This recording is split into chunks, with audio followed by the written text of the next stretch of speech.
जब आप अपने आप सबसे प्रेम करने लगेंगे तो स्वाभाविक है कि सामने वाला भी कभी ना कभी आपके बारे में अवश्य ही सोचेगा।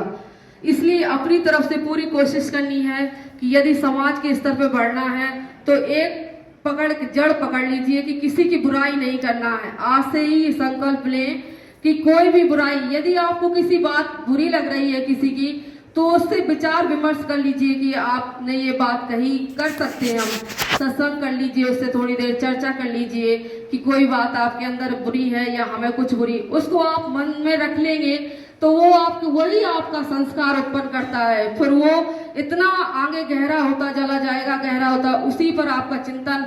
एक बात यदि आपके मन में आ गई नकारात्मक, तो वो कई सारी बातों को नकारात्मक पैदा कर देते हैं। इसलिए धीरे धीरे कोशिश ये करनी है कि कोई भी नकारात्मक बात आती है तुरंत ही उसको कोशिश करें निकालने की, धीरे धीरे, और सबसे प्रेम से बोले, प्रेम से चर्चा करें। कोई भी नकारात्मक विचार ना लाने दे किसी के प्रति। यदि आता भी है, स्वाभाविक ही आना, तो धीरे धीरे कोशिश करनी है उसको जड़ तक पहुंचना है कि कहाँ से ये उत्पन्न हो रही है, क्यों हो रही है हमारे अंदर, तो उसको उसी क्षण कोशिश करें खत्म करने की, उसको आगे ना बढ़ाएं।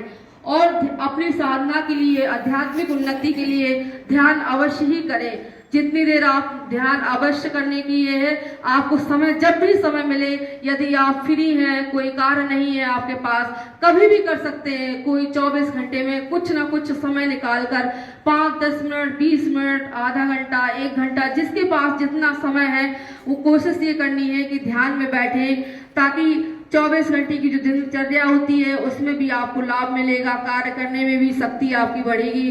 कुछ देर शांत होने का अभ्यास करेंगे तो धीरे धीरे देखेंगे कि आप में परिवर्तन होना शुरू हो जाएगा।